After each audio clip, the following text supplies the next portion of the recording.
안녕하세요. 지금 이 사람 임수민입니다. 오늘 10월 10일은 임산부의 날입니다. 풍요로운 수학의 계절 10월과 임신기간 10달을 의미한다고 하는데요. 아이의 출생률이 해마다 줄고 있어서 걱정이죠. 아빠문화연구소 김기탁 소장은 아빠들이 육아 주체가 되면 상황을 반전시킬 수 있다고 합니다. 김기탁 소장도 직장 다니고 사업하면서 집안일과 육아는 아내에게만 맡겼던 서툰 아빠였는데요.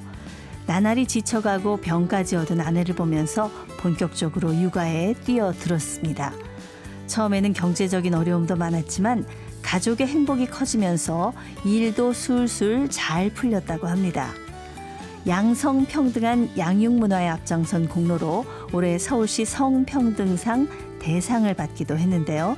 지금은 새아이의 아빠로 매일매일이 즐겁다는 김기탁 소장, 지금 만나봅니다.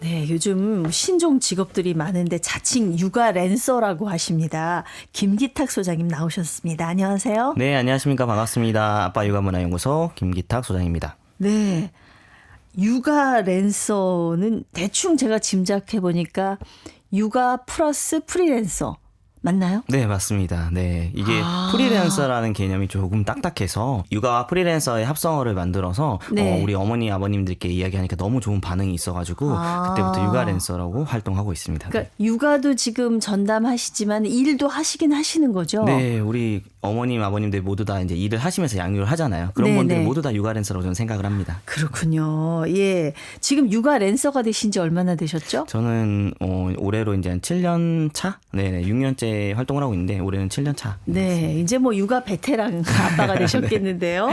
예, 지금 또 아빠 육아 문화 연구소 소장님이라고 하셨어요. 직접 만드신 거죠? 네, 저희 가치자람 사회적 협동조합이 있는데 그곳에서 이제 아빠 육아 문화 연구소를 만들어서 지금 아빠들의 이제 양육 그 코칭이나 또는 아빠들의 양육 놀이 이런 부분들을 교육 프로그램들을 만들어서 이제 교육을 하고 있습니다. 주로 어떤 활동을 하게 되는 거예요? 아버님들이 양육에 대한 부분들이 굉장히 궁금증도 많으시고 또 네. 어떻게 아이들이랑 소통하고 놀아줘야 되는지 모르는 부분들이 굉장히 많아서 그 욕구를 좀 해결하고자 그런 프로그램들을 개발하고 연구해서 우리 아버님들에게 알려주는 역할을 하고 있습니다. 네. 백인의 아빠단이라는 걸 또 만들어서 활동을 하시고 여기서 멘토로 활동하신다는데 이건 또 뭔가요? 네. 보건복지부에서 2011년부터 생겨난 이 백인의 아빠단은 아빠들의 양육 문화 활성과 저출산 관련된 부분들을 해결하고자 보건복지부에서 만든 이 백인의 아빠단인데요. 전국에 있는 각 지자체 100명의 아빠들을 뽑아서 매년 1,700명의 아버님들로 6월부터 12월까지 활동을 하고 있는 그런 아빠들의 모임입니다.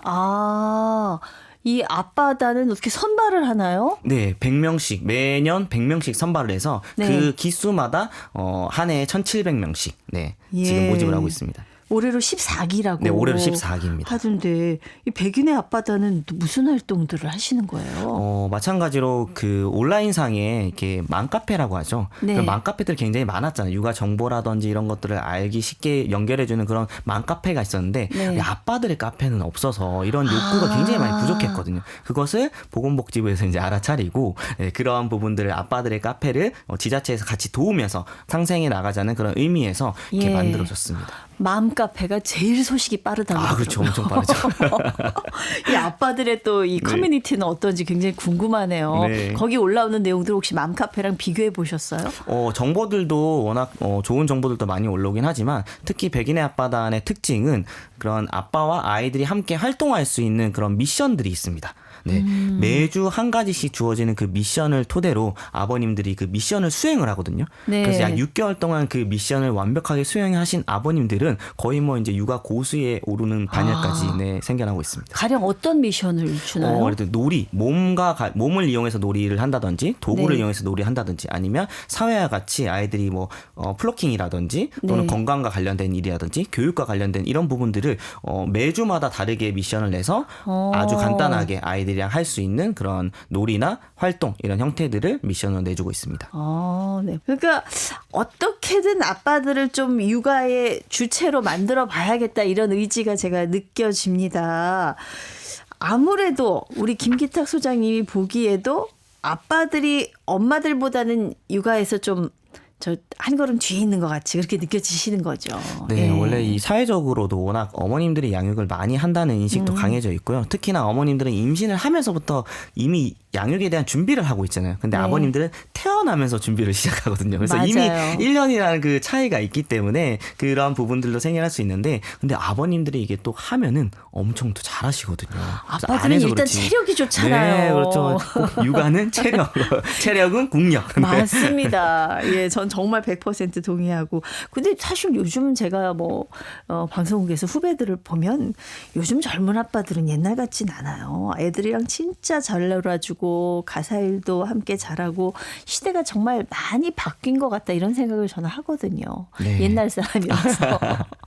네, 그렇습니다. 이게 예. 요즘 그래서 이 2024년 이제 트렌드 코리아라는 책에 네, 요즘 남편 없던 아빠라는 그런 키워드들도 또 생겨났거든요. 네, 그래서 네. 그 전부터 사실 그런 아버님들이 계시긴 하셨지만 이런 문화가 형성되기까지 그리고 그런 키워드가 뽑아내기까지는 좀 긴 시간이 왔었다고 생각을 합니다. 그래서 요즘 아버님들은 예전에 비해 좀 아이들과 더 많은 시간을 보내고 싶고, 그리고 아내분들 경우에는 그런 가정을 꿈꾸는 남편의 배우자상을 굉장히 선호하고 있습니다. 네, 네. 바람직한 방향으로 가는 것 같습니다. 네. 이렇게 열심히 노력하셨어요. 아빠들을 육아 주체로 만들기 위해서. 그래서 얼마 전에는 서울시 성평등상 대상을 받으셨습니다. 네, 축하합니다. 감사합니다. 네. 이게 또 되게 야. 저한테도 의미 있고 예. 아빠들한테도 의미 있는 게 뭐냐면 21년 동안 남성이 대상을 받은 적은 한 번도 없었거든요. 서울시 성평등상 대상 남성 수상자 최초입니까? 네, 최초입니다. 그리고 이제 2023년과 2022년도에는 대상이 안 나왔었는데 올해 또 이렇게 저출산과 관련된 부분이 이제 2023년부터 생겨나면서 네. 운이 또 따라줬던 것 같습니다. 그래서 남성 최초로 그런 대상을 받게 돼서 너무 큰 영광입니다. 육아 전담 7년 만에. 어머, 여성들은 이거 맨날 계속 하던 건데 수십 년간 해왔는데 이런 상 못 받았잖아요. 그동안도 이제 많이들 또 받아오시긴 하셨지만 이제는 또 평등하게 또 아빠들과도 함께 나눠가면서 좋은 문화가 만들어지면 좋을 것 같습니다. 네, 열심히 육아에 헌신하는 아빠들을 대표해서 받으셨다. 이렇게 네. 생각이 듭니다. 감사합니다. 예. 근데 육아 주체가 되어 보니까 아빠로서 어떤 점이 좋든가요? 정말로 행복하시든가요? 정말 이 부분은 사실 경험하지 않고서는 절대 느낄 수 없는 부분이거든요. 네. 그래서 이해하지 못하시는 분들도 굉장히 많습니다. 근데 최근에 저도 그렇고 또 제 주위에 있는 아버님들도 그렇고 이제 아이가 태어나고 그 아이와 함께 할 수 있는 시간을 위해서 육아휴직을 사용해서 네. 이제 함께하는 시간을 보내는데 그 시간이 지나면 돌아오지 않잖아요. 예. 그 시간을 명확히 아이와 아내와 함께 보낼 수 있다는 그 자체가 너무 큰 행복으로 다가온다는 거죠. 저도 마찬가지로 지금 셋째를 양육하고 있지만 그 모습을 지금 볼 수 있다는 것 자체가 너무 큰 행복입니다. 그래서 지금 몇 살이에요? 지금은 애들이? 첫째가 10살, 둘째가 6살, 셋째가 11개월. 어머, 요즘 그냥 빨리 집에 들어가고 싶으시겠어요. 지금 셋째가 이제 항상 기다리고 있잖아요. 네. 네. 근데 아빠들만 그런 생각하는 게 아니라 저도 일하는 엄마였기 때문에 아이들이 크는 모습이 그냥 훅훅 지나간 것 같아서 지금 돌이켜 놓고 생각하면 너무 아쉬워요. 맞습니다. 네, 속상하기도 네. 하고 어떤 면에서.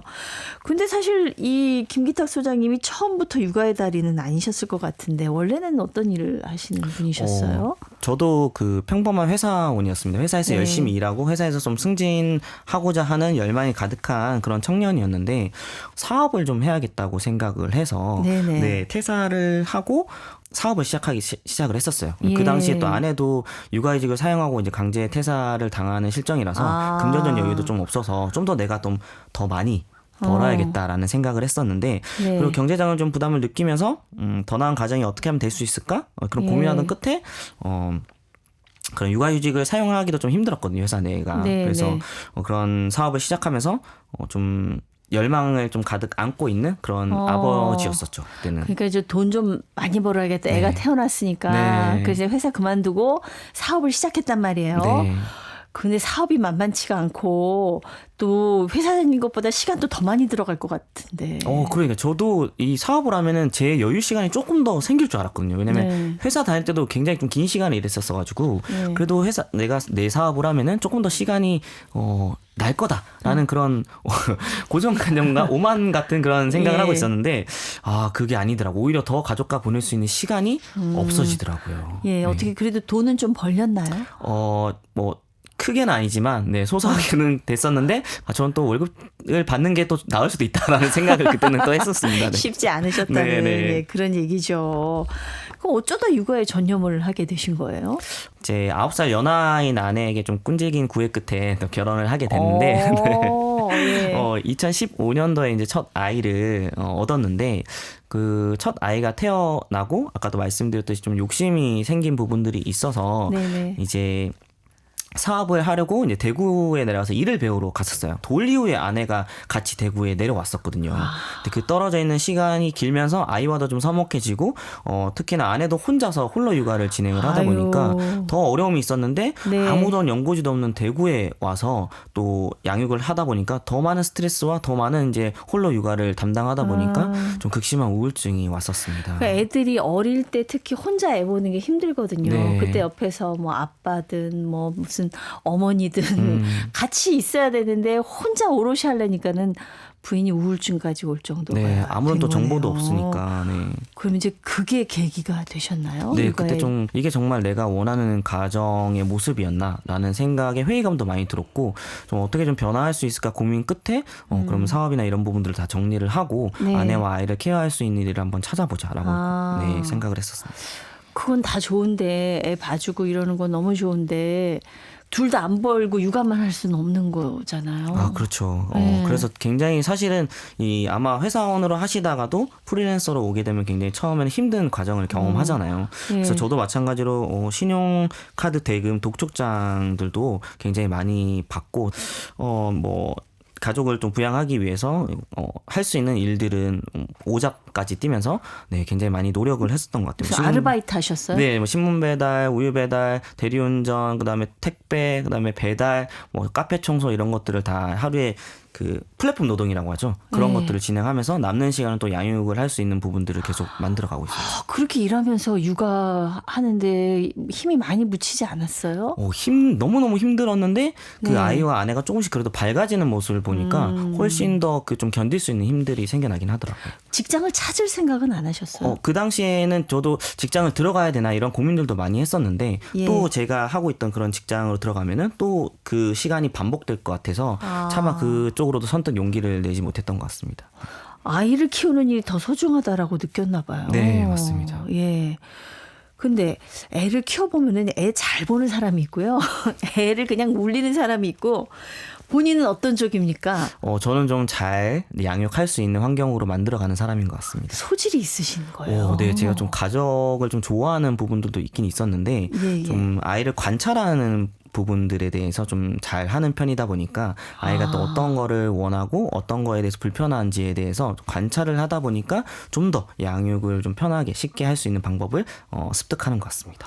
그 애들이 보통 엄마 아빠 이렇게 누구한테 올라면 엄마한테 가는 경우가 많은데 네. 희한하게 아빠가 잘 봐주는 집은 진짜 아빠 먼저 하고 말도 아빠 먼저 하고 아빠한테 가는 애들이 있더라고요. 맞아요. 그래서 엄마들이 되게 속상해하거든요. 내가 널 예. 키웠는데 왜 아빠부터 발음하냐라는 분도 계시고 예. 특히나 저 같은 경우에는 지금 이제 아이를 밤에 제가 거의 다 대부분 재우거든요. 애들이 진짜 네. 잘 때는 엄마 찾는데. 그렇죠. 근데 저희 셋째 같은 경우에는 제가 없으면 잘 안 자려고 해서 와이프가 못 재우겠다고 교대하죠. 이렇게 하는 경우들도 많습니다. 야, 인정합니다. 감사합니다.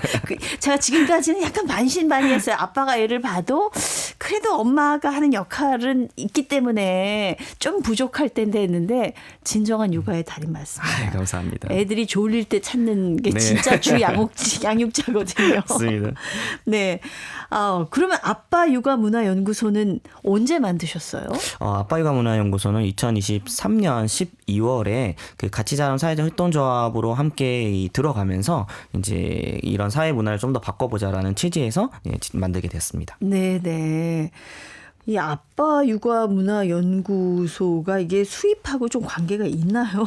요것도 네. 수입과도 관계가 되고요. 그리고 양육 네. 문화 환경에도 좀 관계가 있습니다. 그래서 아이들의 교육 환경과 관련된 교육 사업들도 진행을 하고 있고요. 교육 축제 같은 것도 열고 있고 올해도 11월 달에 지금 같이 자란 교육 축제를 진행할 예정입니다. 네. 그런 프로그램들을 직접 다 만드시고 또 주최를 하시고 그러시군요. 네, 저희 또 사회적 협동조합에서 네. 주최도 하고 또 프로그램들도 만들어서 직접 기관이나 또 기업들의 강연도 하고 아버님들과 직접 만나기도 하고 멘토링도 하고 이런 양육 문화를 좀 바꿀 수 있는 환경들을 계속해서 만들어가고 있습니다. 네. 이 이제 양육 스트레스를 받는 부부들하고 얘기를 많이 해보셨을 거 아니에요. 뭐가 제일 문제든가요? 대화, 소통.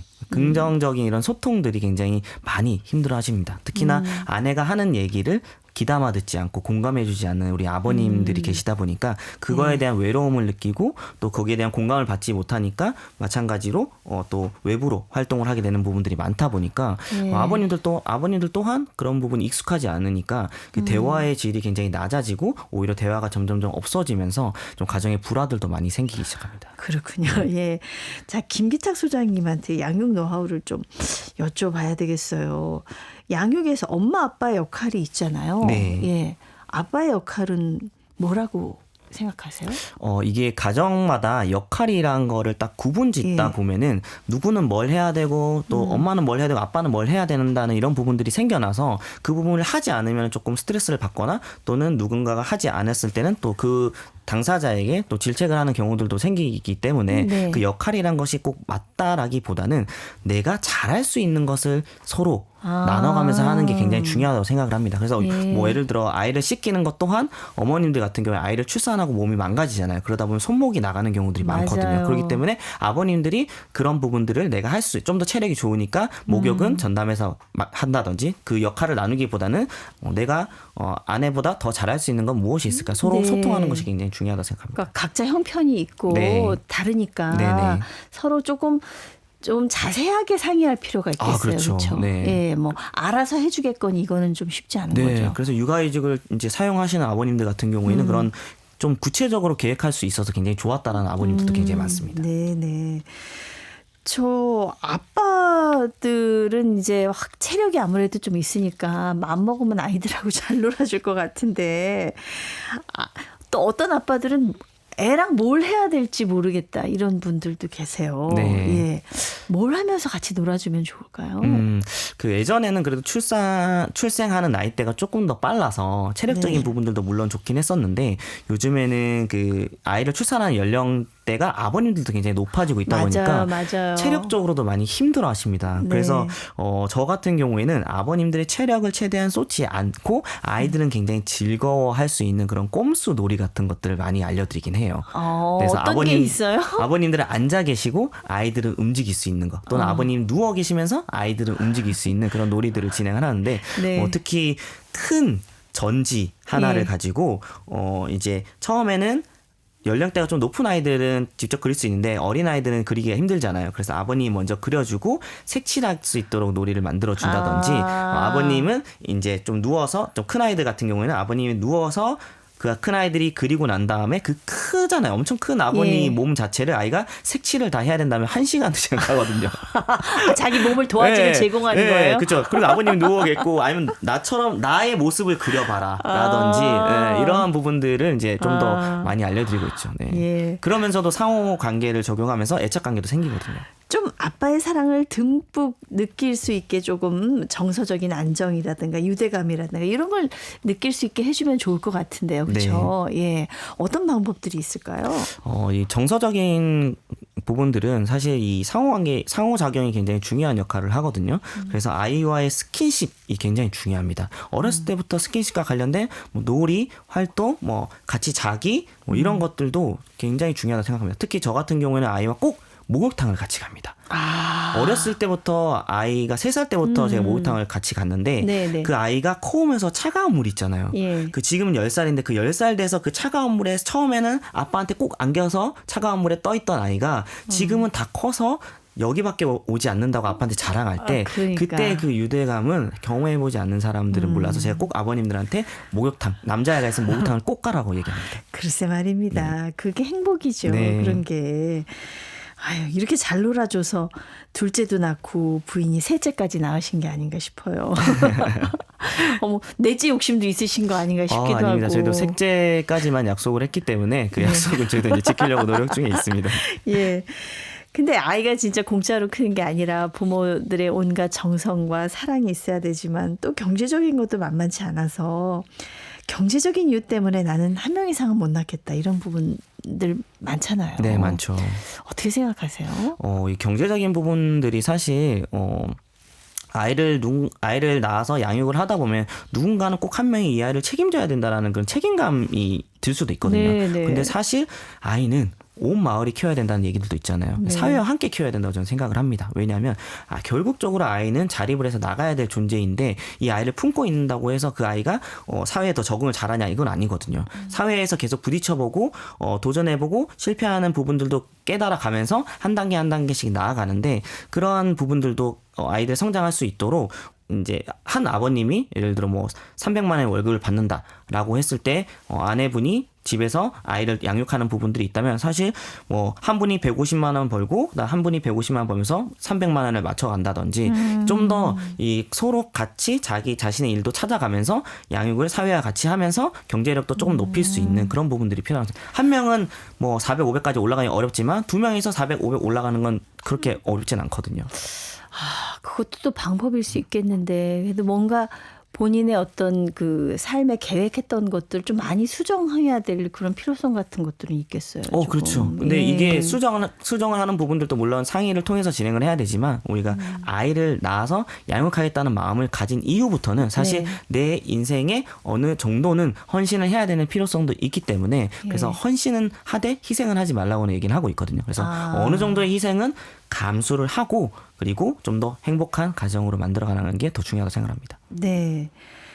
아이랑 어렸을 때 열심히 놀아주고 정말 친했던 아빠 엄마인데 사춘기가 되면은 내가 알던 애가 맞나 그런 경우가 많다고 해요. 10대 청소년들은 아빠가 어떻게 해줘야 돼요? 10대 청소년 같은 경우에 이제 몸도 성장하고 마음도 정신적으로 또 성장하다 예. 보니까 좀 예민한 부분들이 있는데 그 부분에 대해서는 좀 기다려줄 필요성도 있다고 생각을 합니다. 이제 아이가 자기 자신의 몸이나 또 정신적으로 성장하는 데에 비해서 이렇게 정신적으로 성장하기 이전에 몸이 먼저 성장을 했기 때문에 네. 좀 과도기가 올 수 있는 부분들도 있거든요. 그런데 그러한 모습들을 보면서 부모가 조금씩 걱정이 되다 보니까 계속해서 괜찮냐, 너 왜 그러냐, 뭐 어떤 일이냐 이렇게 물어보는 경향들도 많이 있습니다. 근데 예. 물론 어렸을 때부터 소통을 잘 하면서 아이도 대답도 잘하고 서로 그런 관계에 있었다면은 아이도 좀 서슴없이 말할 수 있는 그런 부분들도 있지만 갑작스럽게 그런 변화에 대해서 재촉하게 된다면 아이 또한 마찬가지로 혼란을 겪어서 이 부분에 대해서 자기도 모르는데 네, 자꾸 네. 물어보니까 조금 불편하기도 하고 나도 모르는 부분을 자꾸 대답해야 되는 부분들이 있다 보니까 예. 좀 과도기를 겪게 되는 경우들도 있거든요. 그래서 조금 아이가 스스로 좀 견뎌낼 수 있도록 옆에서 좀 지켜봐 주시고 거기서 내가 좀 도와줄 부분이 필요하다 하면 언제든지 이야기해달라고 했을 때 아이가 용기 내서 얘기하면은 그때 그 부분을 같이 협력해서 풀어나가는 부분들도 필요하다고 생각합니다. 네. 아직 사춘기 큰 애 안 지났죠. 저희 주위에는 사춘기가 또 워낙 많아가지고 저희 조카들도 워낙 사춘기 많고. 네. 이게 기다리는 게 참 제일 어렵죠. 어려운 것 네. 같아요. 예, 기다리는 네. 거.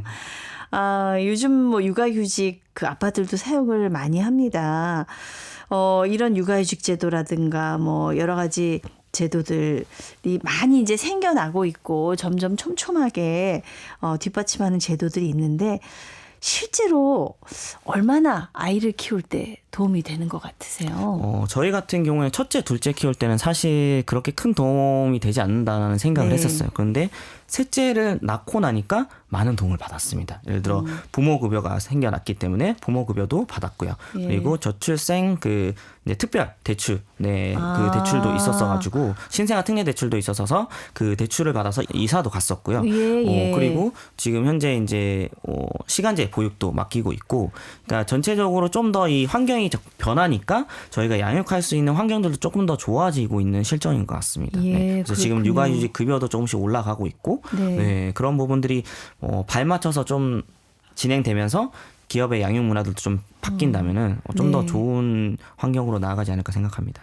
요즘 출생률 때문에 이제 국가적으로도 고민이 깊잖아요. 네. 예. 육아휴직 남자 직원들도 굉장히 많이 씁니다만 작은 회사에서는 아직도 쉽지 않다고 하더라고요. 네. 이런 육아휴직 사용이 정착이 된다면은 출산율이 좀 올라가는데 도움이 어느 정도 되겠습니까? 네, 물론 그 육아휴직이라는 것이 이제 사용할 수 있는 기업이 있고 사용하지 못할 수 있는 기업들이 있다고는 말은 하지만 정책적으로는 사실 다 사용해야 되는 부분들은 맞는 거잖아요. 그런데 중소기업이나 소기업 같은 경우에 굉장히 어려운 부분들이 있어서 그러한 부분들을 좀 빠르게 해결해 줄 수 있는 정부의 지원 정책이나 도움들이 많이 필요하다고 저는 생각을 하거든요. 그래서 예. 이 중소기업들도 활용할 수 있는 뭐 대체 인력을 빨리 구할 수 있다거나 또는 세제 혜택을 받는다거나 이렇게 네. 직접적으로 나설 수 있는 부분들이 필요하다고 생각을 합니다. 이제 육아 전담해서 지금 뭐 한 10년 가까이 애들을 키우셨잖아요. 새 아이를 지금 키우고 계신 아빠 입장에서 나라에서 좀 이런 도움을 줬으면 좋겠다. 이런 도움을 준다면 아이들을 좀 더 많이 낳는 세상이 될 텐데 이런 생각을 해보셨을 것 같아요. 네, 사실 결혼을 하고 아이를 낳는 거는 선택인 거잖아요. 그처럼 우리가 아이들을 낳고 키우는 것은 나의 선택이기도 합니다. 근데 그러한 선택을 잘 올바르게 갈 수 있는 방향들을 정부에서 지원을 해줘야 된다는 생각이 있거든요. 그래서 많은 아버님들을 만나보면은 이런 육아휴직 급여 문제도 있고요. 또 육아휴직에 대한 문제들도 있는데 나도 육아휴직을 쓰고 우리 아이들이랑 많은 시간을 보내고 싶다라고 하지만 정작 경제적인 이유들로 인해서 굉장히 좀 어려웠고 또는 육아휴직을 쓰지 못하는 그런 환경적인 요인들이 있어서 어려운 부분들이 있는데 이러한 육아휴직이나 육아휴직 급여 제도 이런 부분들을 좀 꼭 이게 긴 시간만이 아니더라도 단기적으로 쓸 수 있는 그리고 단기적으로 쓰면서 그 급여를 좀 단기적으로 몰아줄 수 있는 부분들의 네, 정책들도 네. 필요하다. 그래서 그것을 경험하게 한다면은 그 이후에는 자연스럽게 경험을 해봤기 때문에 어떤 것이 더 좋다라는 거는 스스로 선택해서 판단할 수 있는 문제이기 때문에 네. 그러한 제도들도 좀 폭넓고 선택할 수 있는 부분들도 많아져야 된다고 생각을 합니다. 네. 좀 다양하게 고를 수 있도록 형편들이 다 다르니까요. 네, 육아휴직을 쓰라고 예. 만들어졌는데 못 쓰면 억울하잖아요. 그래서 좀 쓸 수 있는 방향을 제시해 준다는 거죠. 네. 우리 김기탁 소장님은 어떤 남편, 어떤 아빠가 되고 싶으십니까? 저는 아이의 관점에서 아내의 관점에서 좀 네. 좋은 아빠다라고 이야기를 듣는 그런 남편과 아빠가 되고 싶습니다. 제가 네. 저는 어떤 아빠입니다라기보다는 아이에게 물었을 때 아빠는 어떤 아빠야, 아내에게 물었을 때 당신은 어떤 남편이야. 그런 이야기를 들으면서 그런 남편과 아빠가 네. 되고 싶습니다. 제가 안 여쭤봤지만 충분히 좋은 아빠, 좋은 남편이신 것 같습니다. 오늘 말씀 감사합니다. 감사합니다. 네. 어떻게 보면 아빠가 육아 주체인 건 너무 당연한 건데 이런 세상을 만들기 위해서 교육과 놀이법을 또 알려주고 있는 육아랜서 아빠 육아문화연구소 김기탁 소장이었습니다.